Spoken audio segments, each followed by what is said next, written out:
Why is King Henry VIII still celebrated today, or excused, when many other tyrants from history are demonized? Good King Hal. Hail fellow well met. The jolly old rascal with 6 wives, throwing chicken bones over his shoulders. What a guy. We seem to excuse his gross misbehaviour and petulant vengeance purely because it was so long ago that we can safely distance ourselves from his actual terrible wrath. Like we do with the raping, slavery, and terror tactics of the Vikings, or the horrors of Genghis Khan's atrociously violent campaigns. Surely it's Henry who deserves the official epithet of bastard for his cruel and violent acts, more than the illegitimate and ruthless Duke William of 1066. Interestingly, in 2015 more than 60 writers were surveyed by the Historical Writers Association, with Henry VIII taking 20% of the vote as the worst monarch in English history. He was roundly criticised for a wide range of crimes, whilst his daughter Elizabeth received 36% of the votes as the greatest monarch. Despite inheriting £1.5 million from his thrifty father in 1509, which, according to the Bank of England's financial calculator, is a jaw-dropping £1.6 billion today, Henry's lavish tastes and costly failures bankrupted England within just 5 years. Incredibly, not just the once, but several more times during his turbulent and whimsical 38-year reign. Start as you mean to go on, they say. Well, just 2 days after his coronation, Henry arrested his father's 2 most unpopular ministers, Richard Empson and Edmund Dudley, charged with high treason and executed in 1510. Henry's MO was already developing for how he would deal with those who stood in his way, who dared to speak out against his will, or who simply failed to fulfill his gargantuan demands. He made radical changes to the Constitution of England, using charges of treason and heresy to quell dissent, and those accused were often executed without a formal trial, using bills of attainder. To boost his flagging ego, weakened by his lack of ability to father a legitimate son and stung by growing rivalry with the virile French king, Francis I, he waged militarily ineffective and hugely expensive foreign wars. In 1513 he actually won the little-known and inconsequential Battle of the Spurs in France, so named due to the speed at which the French cavalry fled the field. However, only 3 weeks later the Duke of Norfolk won a real, bloody battle against the invading Scots at Flodden in Northumberland during Henry's absence abroad. The English billmen massacred 10,000 Scots and their king, James IV, leaving a stunned Scotland in chaos. Catholicism had cradled the very religious-minded nation for centuries in dire times of war, famine, and plague. But this was abruptly stopped when the philandering Henry severed England's ties with the defiant Vatican over the great matter of his divorce to the beloved Catherine of Aragon. A whole religion cruelly and legally stamped out so that he could marry his latest mistress, Anne Boleyn, whom the people hated and called her King's whore, or a naughty pake, meaning prostitute. He ordered the brutal and systematic plundering of 900 religious houses in England, Wales, and Ireland, stealing their vast collective wealth, worth nearly £1.4 billion today, whilst making tragic ruins of once beautiful buildings.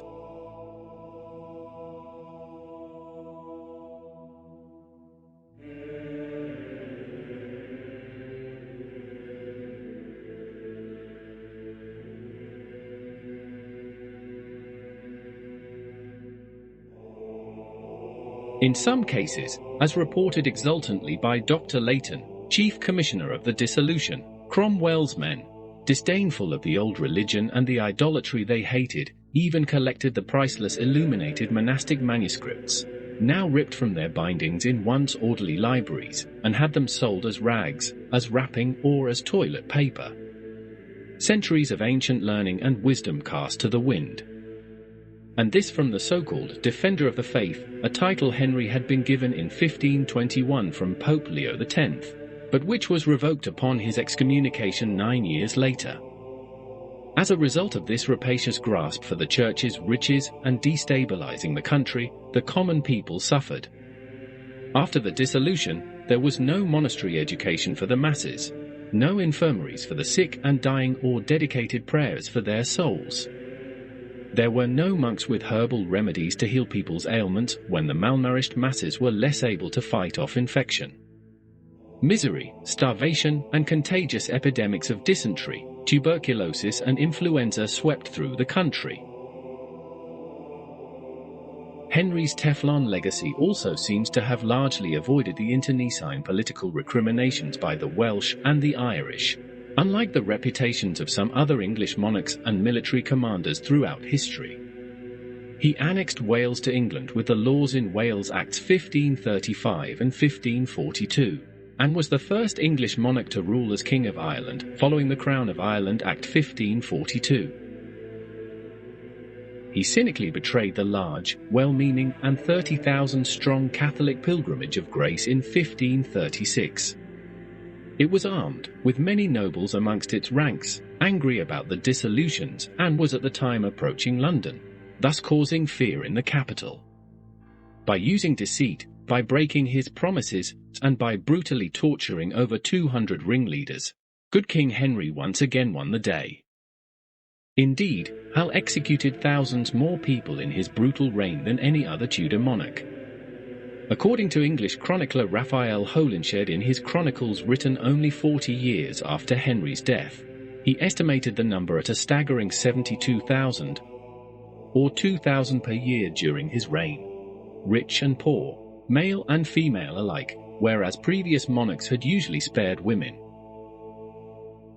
Henry even jailed, tortured, and killed many of his own personal friends as well as courtiers, Yorkist rivals, ministers, churchmen and wives with often better claims to the throne than his. If Henry's execution rate of 0.1% per year was applied globally today, there would be over 7 million executions each year. He seems to have even had something against men called Thomas. Those who angered or fell from Henry's fickle favour included Thomas Wolsey, Thomas More, Thomas Gerard, Thomas Abel, Sir Thomas Percy, Thomas Darcy, Thomas Johnson, Thomas Culpeper, Thomas Cromwell, and Thomas Cranmer. He even ordered Cromwell to dismantle the shrine at Canterbury of the venerated St. Thomas of Becket. He destroyed the Boleyn-Howard families and abruptly discarded his many mistresses, many of whom were related to one another. Like Anne Boleyn's pregnant sister Mary and their first cousin, Margaret Shelton, in early 1535. Possibly also Elizabeth Carew, half-first cousin of Anne. Jane Seymour was Anne's second cousin, and Catherine Howard, whom the much older and never met, was another first cousin. Henry did refute the claim of having slept with the family matriarch, Elizabeth Boleyn, saying in 1535, "Never with the mother." He did, though, spitefully throw the widely disbelieved charges of witchcraft and incest into Anne's high treason trial, in which her own father and maternal uncle were judges, in order to smear her memory and reputation. That uncle was the Duke of Norfolk, a conniving opportunistic man who reciprocated Anne's hatred of him. Henry would also manipulate English law to suit his desire for vengeance. In 1541, Lady Rochford, the furtive widow of Anne's younger brother George, who may have sealed both of their fates in 1536, was implicated in arranging treasonous meetings between Queen Catherine Howard and Thomas Culpeper, was interrogated but not tortured. As she suffered a nervous breakdown and was pronounced insane, it meant that legally she could not stand trial. But since Henry was determined to punish her, he implemented a new law which allowed the execution of the insane for high treason. Jane was thus condemned to death by an act of attainder, and was executed in February 1542, the same day as Catherine. Yet the clever German former queen, Anne of Cleves, the Flanders mayor, remained friends with the aging tyrant despite his cruel, personal insults about her body and hygiene. As she agreed to make no objections to the royal marriage annulment, she was bestowed the consolatory but powerful title of the King's Sister. She did, however, managed to secure herself an estate in Kent with a £4,000 annual allowance, worth over £2.6 million today. Henry even denied his two legitimate daughters, Protestant Elizabeth and fervently Catholic Mary, effectively declaring them bastards, then failed to peacefully secure a lasting male dynasty despite his destructive efforts. As most modern historians and physicians agree, it was his own sexual or physiological failure, not the women that Henry blamed.